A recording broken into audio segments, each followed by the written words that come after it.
Today on the Videomaker podcast, Chris and I talked to Casey Neistat. Casey is a legendary YouTuber who has elevated the art of vlogging to kind of a new level. He's famous for making a vlog every day for several years. Boy, I don't know how many years that he was doing it for, but for several years he has 800 or so vlogs that he made every day. And he does it with a very unique style that combines kind of some hand-created graphics along with super picturesque and photogenic time-lapse shots and drone footage. He really needs no introduction, but for those of you who haven't heard of him, I really recommend going to YouTube and checking out his YouTube channel. He's got over 12 million subscribers now, and a number of videos that have gone viral over the years. Most famously, maybe his snowboarding in New York video, which has over 20 million views. And he has a number of these videos that have millions and millions of views. So this interview was a little shorter than usual because of some scheduling constraints, but when you have the opportunity to interview Casey Neistat, you say yes. So that's what we did. So actually, to sort of celebrate this kind of a momentous interview we wanted to give everyone access to our course about how to succeed on YouTube. This course is normally lumped into our Videomaker Plus membership program, which is a $20 a month subscription. But for listeners of today's podcast, we want to give it to you for free, and you can claim that by going to videomaker.com/Casey, and we will give you exclusive access without having to get the subscription. So please enjoy that. As always, if you listen to the podcast and you enjoy it, we'd love it if you went to Spotify or iTunes or some other app and hit the subscribe button. It'll deliver the podcast straight to your mobile device every Monday morning. Very convenient way to get the podcast. So without all out of the way, let's get started.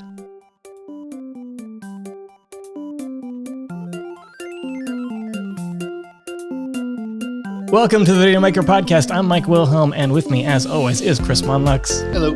And today's special guest needs no introduction, Casey Neistat. Casey, how? I'm doing well, and I want to apologize to your audience in advance for any interruptions that will most likely happen at some point throughout this podcast.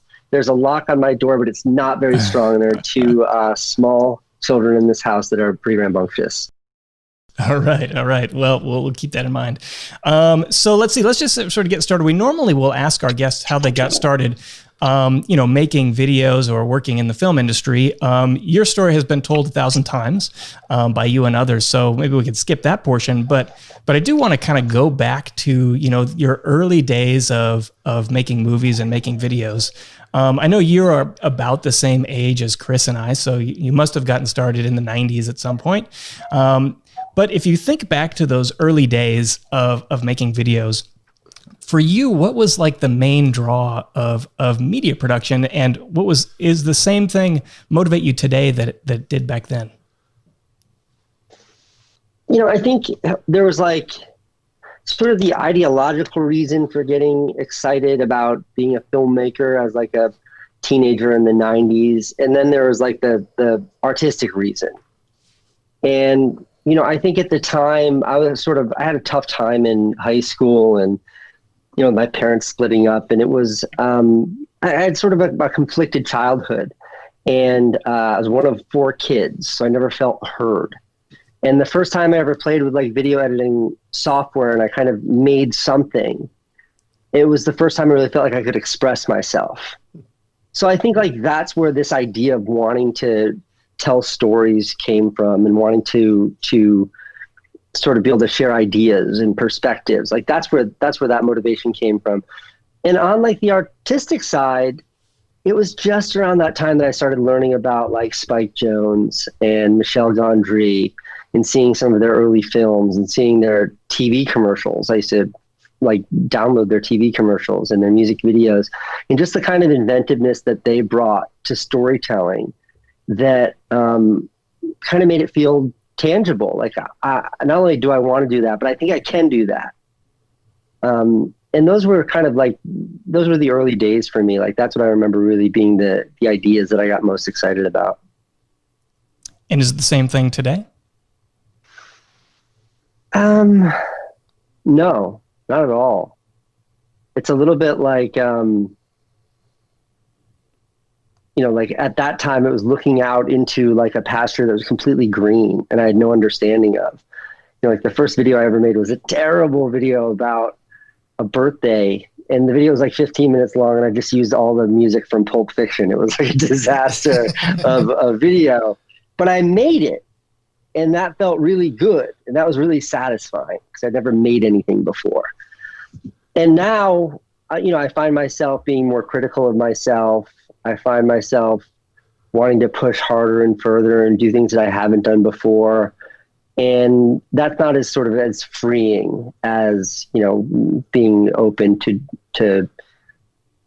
kind of discover, your process. So, people who have, been following you for a while, know of, they've seen you hundreds of times, thousands of times. I guess I don't know how many total vlogs there were in New York, but hundreds at least, right? You had this whole setup where, it was like any other TV show where you have a whole cast of characters, right?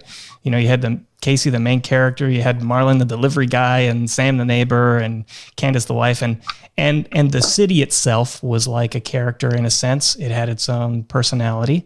Now you're in LA. LA has its own personalities as well, but one kind of character that's missing is the studio. There's not like an LA equivalent of the New York studio. So if you consider the videos that you've made in LA, how has that changed your overall like production workflow? Not having that same kind of dedicated studio space, or do you have a studio space that the world just doesn't see? No. It's less about the physical space. If anything, the space is easy to access out here.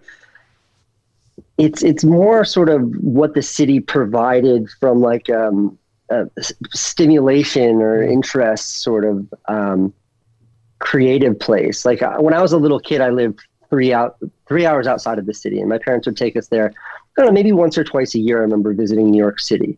And that was in the 80s, and it was like this big, mysterious, kind of impossible city. But that was also when movies like When Harry Met Sally and like Big were made, and they captured the city in such a way that like it became this incredible place that I was fascinated by. And I moved there as soon as I could. I was 19 when I moved to New York City. Everything about that city fascinated me.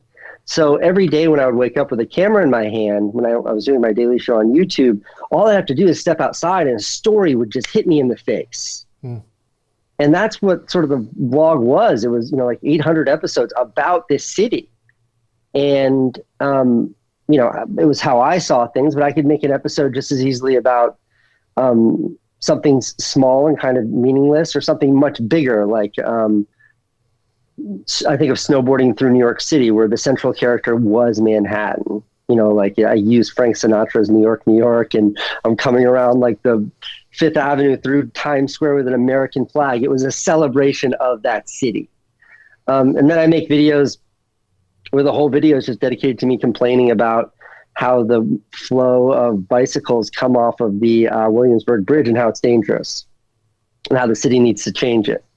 And I got a ticket for going the way that is illegal, but how it should be because it's safer.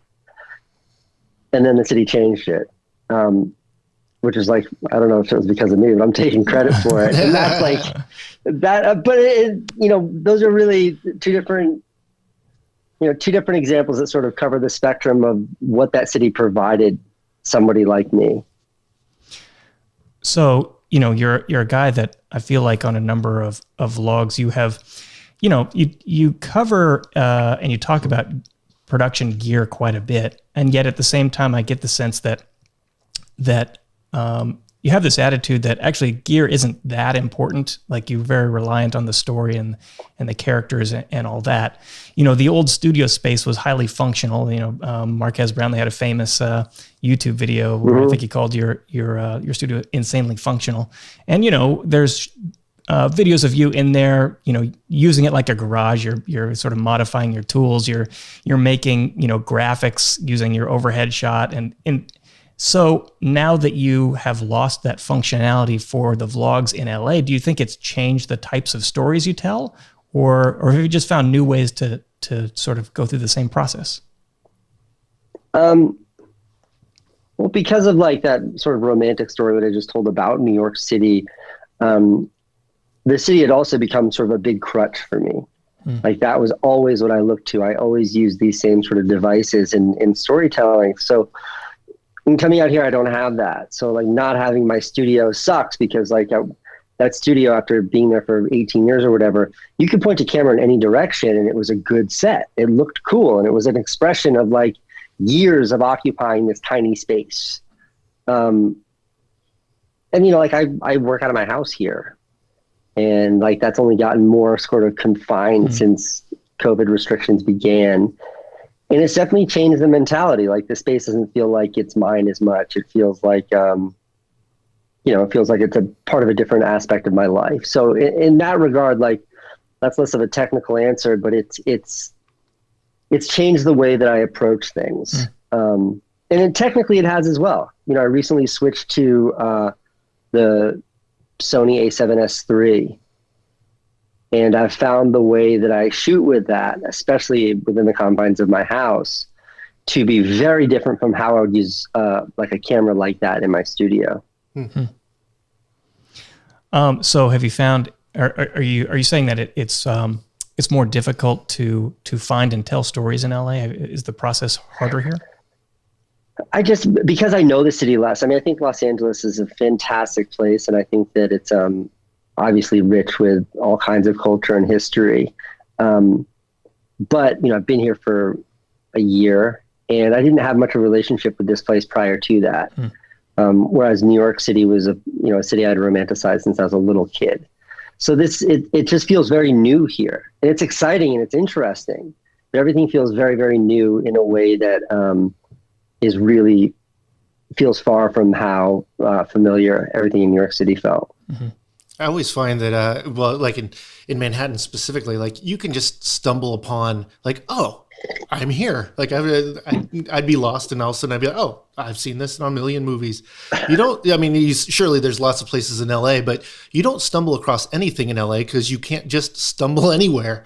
You got to drive somewhere to see something, kind of be going to somewhere. Maybe you drive past something, but in New York, there, you know, you could just be walking around and get somewhere, whereas, you know, you could see something on the other side of the freeway. No, I'm not getting there by foot. So maybe the distance plays a lot of into that, you know, getting to know the area. I guess it's a much larger area for sure. Yeah. And you know what? One of my favorite things about living in Los Angeles is the driving. You know, I never drove. I lived in New York City forever. So there's no need for a car unless you're like leaving the city. But here I get in my pickup truck and I look for an excuse to drive some distance because it's very calming. I like put my AirPods in, I like catch up on phone calls, and I talk to my dad, and it also enables me to sort of explore the area in a really rich way. So I think that the traffic in those aspects of living in LA versus New York, just the sheer size of this city, because of COVID and because of the nature of what I do, I'm able to avoid the stresses that come from that and really look at it as a positive. So if we sort of pivot to kind of your trademark look, you know, I always think of Casey Neistat's look as, you know, a combination of these gorgeous, you know, time-lapse shots or, you know, aerial drone footage, and also like Sharpies and whiteout, right? Like handwritten graphics, and, you know, you're doing your lower thirds or whatever it is, your graphics written on a card or a piece of paper, and your personal handwriting comes through as part of that style. So it's a very unique signature look that you have. Can you tell us a little bit about like what was the process of creating that look? Was it deliberate, or did it sort of happen organically to make that? No, this is, you know, for me, like finding that aesthetic and that sort of tone that I think has definitely had some role in all of the videos that I've ever made. It was sort of a process of not knowing the correct way or the typical way of I'm plugging in my computer here, of filmmaking or storytelling. And in the absence of knowing how to do it in a more formal way, my brother Van and I, in the early days, like we were making our HBO show, and even before that, we would just sort of look around and say, what tools do we have at our disposal?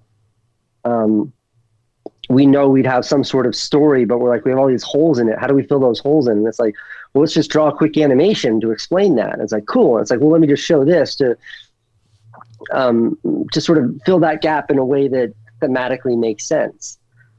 And, you know, when I think of the time lapses or like some of the stuff, the techniques that I use in so much of the vlog, I think of that similarly. Like I needed a way of bridging scenes. I needed a way of setting the tone and setting the environment. And something like a time lapse, especially in 2015, that's like a really cheap, what's it like, like cost per value equation there. Like I just set my camera down, click record for 4 minutes and pick my camera up, and people would be like, wow, this guy is like a virtuoso cinematographer. And it's like, whoa, no. I literally just put the camera down. And I think it's because as long as the picture was beautiful, you know, it had an impact on people. So, you know, all of those techniques that sort of have defined the signature or the look that is synonymous with my work, it was just like needing to fill a gap. iMovie 1.0, back in the day, before we had Premiere, before I had Rush on my phone, you had like one font choice. So if you wanted to do a title, it was like some terrible title with a terrible animation, and that was it. So it's like, okay, I don't want to do that title. What can I do? And then you get out a pen and a paper and you just film the paper.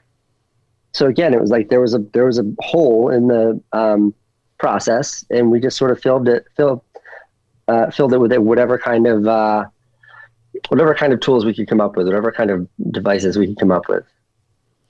You know, it seems like what often happens with this kind of thing is, you know, when something is done production wise with like the low production value version of this, like the hand-drawn titles, it either comes across as like intentionally what it is and it comes off as good, which is I think what your stuff comes off as, or it just like falls flat, right? Like oh, that's amateurish. And you know, I think you could probably tie, you know, if we were trying to figure out why does Casey Neistat stuff work, you know, it's handwritten stuff, like the handwriting is like, it's legible, but it's like intentionally kind of like normal handwriting. It's not like perfect handwriting or whatever. And, you know, are thinking about, well, it might be the you know, how tight all the editing is or how clear the story is that sort of, you know, piecing these two things together says, okay, well, this is an intentional look and it sells because of that. Or maybe it's a few years of sort of the YouTube aesthetic catching on and people becoming accustomed to things like handheld shots and the reversed, you know, selfie mode shot or something. But I don't know. Do you have any insight into that, or when you started, did it feel as good as it feels now? You know, it's tough to think of it in that context. I think for what excites me is this idea that like so much of what we see is perfect. What we see on television is perfect. Whether the lighting in like a morning talk show or a sitcom, it's flawless. Kids' cartoons aren't hand-drawn anymore. It's all computer generated, and it has this look of just perfection.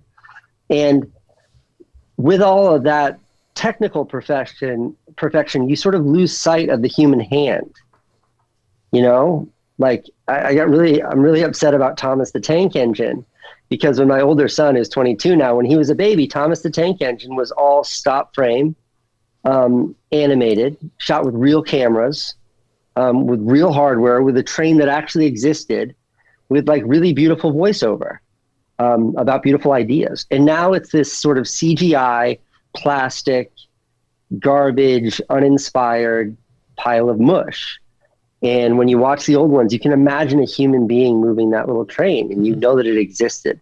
And you look at the new ones, and it's just like, wow, like it did some AI spit this thing out? What am I looking at?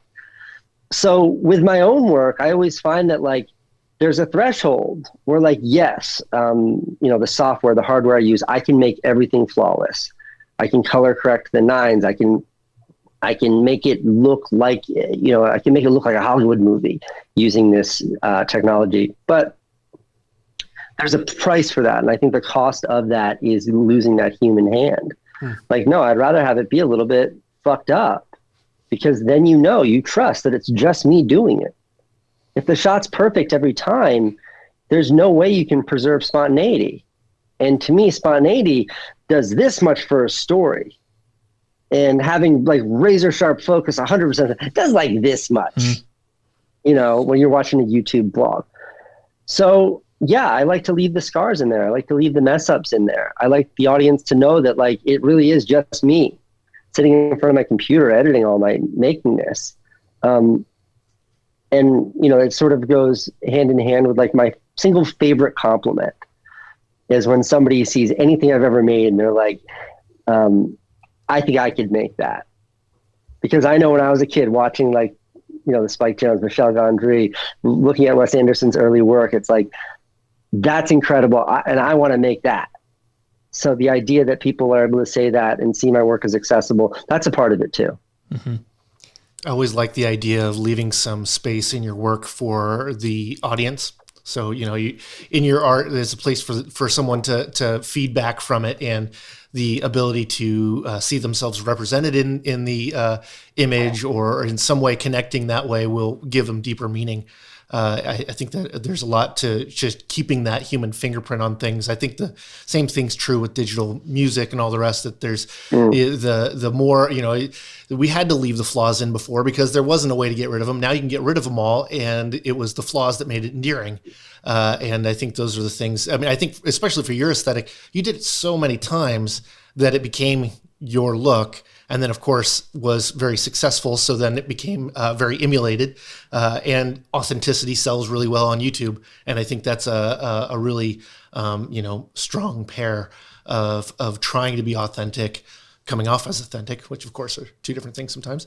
And then, you know, just that the audience wants that. Now, obviously, you cultivated that audience, I'm sure, too. So, Casey, you're famous for. At least you're famous in our spaces for, you know, insisting on editing your own work.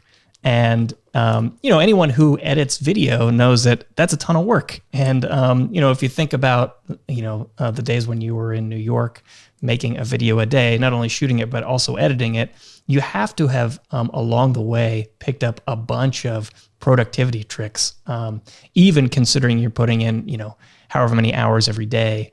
There's got to be places where you know you can sort of pick up some productivity. So do you have any editing tricks you could share with our audience to help them with their productivity? Probably not, but the reason why I was able to hit that kind of inertia with editing my videos, I think, is because I got to a place where I was writing the video and I was writing the edit while I was shooting it. So this advice is a little bit maybe more narrow and speaking to YouTubers who typically work by themselves, which is a lot of the community. But the more you know what you're trying to shoot when you're shooting it, the easier the edit's going to be. And when I think back to, like, you know, the cadence and repetition of just uploading every single day, it got to a point where I was just sort of linking scenes together in my head as I was shooting them. And then when I was editing them, it was like they were laid out in a way that was really easy to approach. And then software today has gotten so good.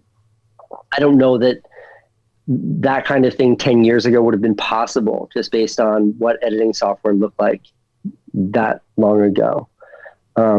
The things that we can do now, things you can do now in Premiere, like they show me their new features that are coming out, and it's like one single feature they'll launch is like, oh yeah, that was like an hour and a half every single night trying to put those subtitles in there, trying to figure out where those lines were in there so I could, you know, like trying to find consistency in color, you know, like some of these new technical features that are being rolled out all the time, like that's time. That's what that is. It's like they're here's a new product feature. Here's a gift of 1 hour. And that made it easier. So, you know, it was like, I was never, I don't think I ever got any better at editing from a narrative point of view. I just think I got better at sort of using the software rather, to realize something that I had a really clean understanding of when I was importing that footage. So it sounds like your shooting ratio was pretty low. Like, was there much left on the cutting room floor?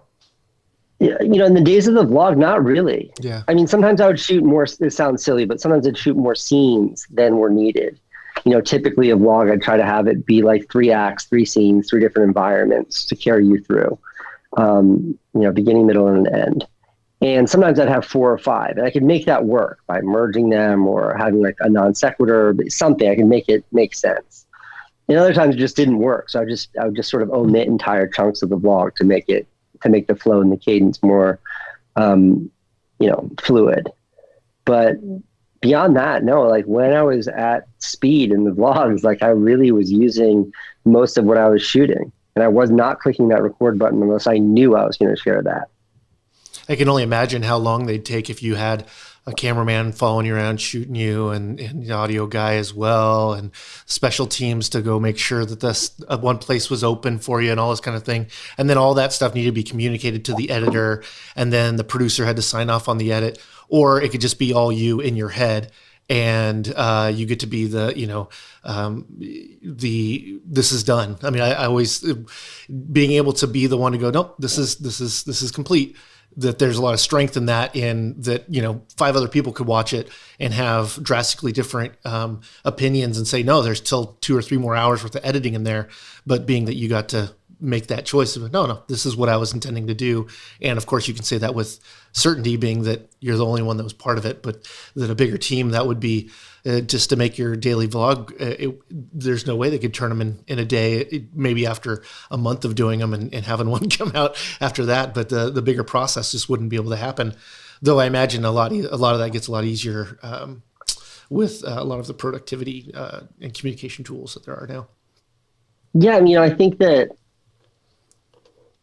technology enabled sort of what you just described. Like technology is what makes it so one person can do the work that used to take 10 people. Totally. That's a really big part of it. Like you can't underscore enough the role that technology has played in enabling that. But I think the other side of that too is willing to forego a lot of the technical benefits that you have from working with a team in order to capture your story by one person. So there are trade-offs, totally. I do like working with a team, even though if I worked with a team, there's no way you could work at the same sort of speed. Yeah. And as far as sort of agency over what's being created, you're absolutely right.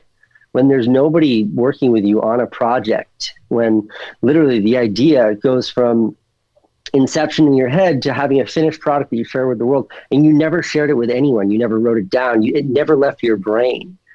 Like that is a sense of agency that is wholly satisfying, but also terrifying. Yeah, totally. Because the beauty of like collaboration is if you guys fail, it's like, it's his fault. Yeah. It is, I'm teasing, but it's a much more collaborative, we're in this together and we all thought this was the best work.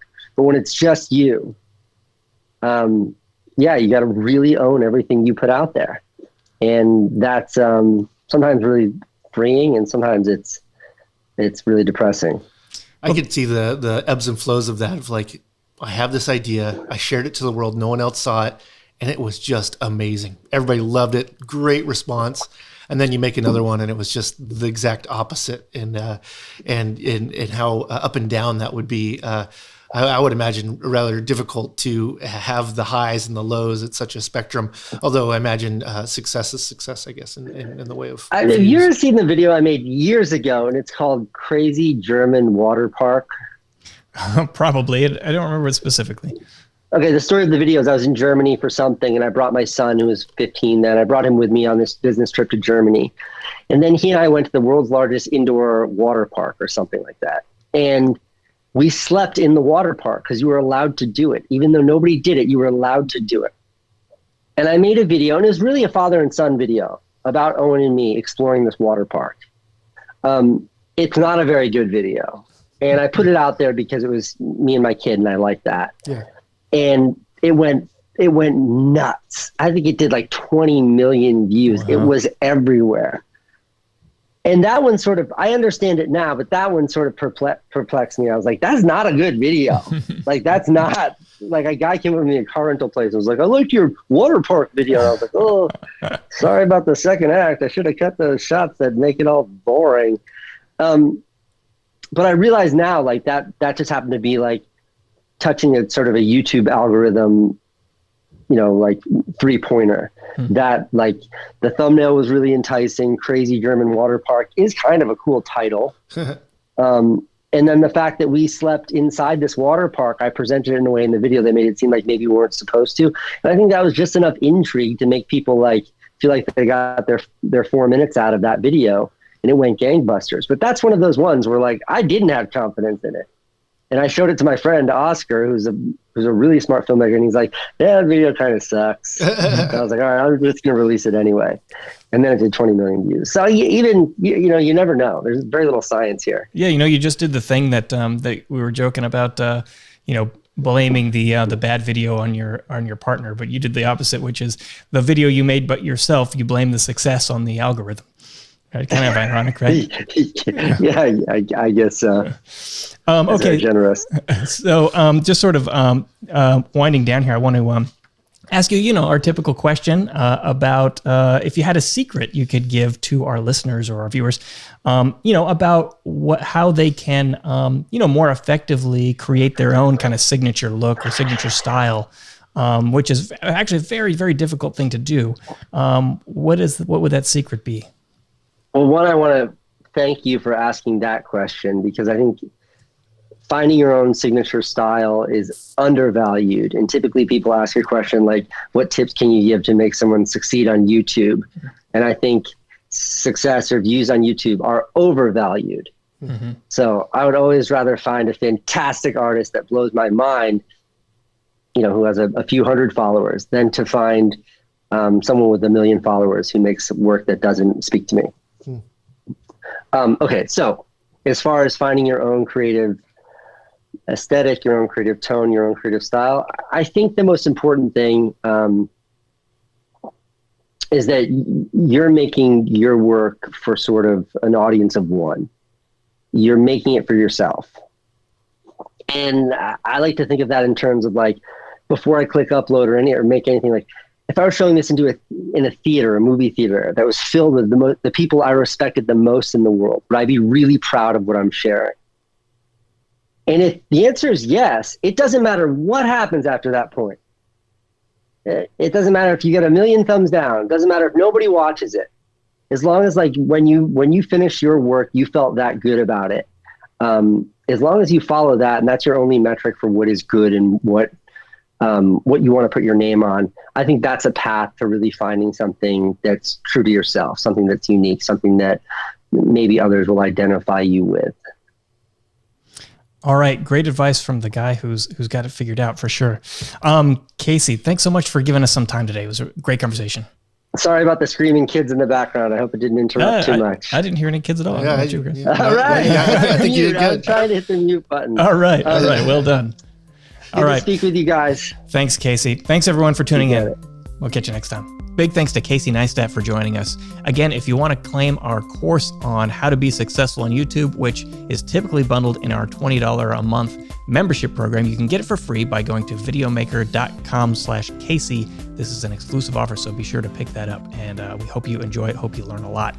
As always, if you've been listening to the podcast and you enjoy it, we'd love it if you went to iTunes and gave us a nice written 5-star review. We really love seeing those. And it's really, really helpful for the podcast. So we'd love it if you did that. So for Chris Monlux and everyone here at Videomaker, I'm Mike Wilhelm, and you've been listening to the Videomaker podcast. We'll catch you next time.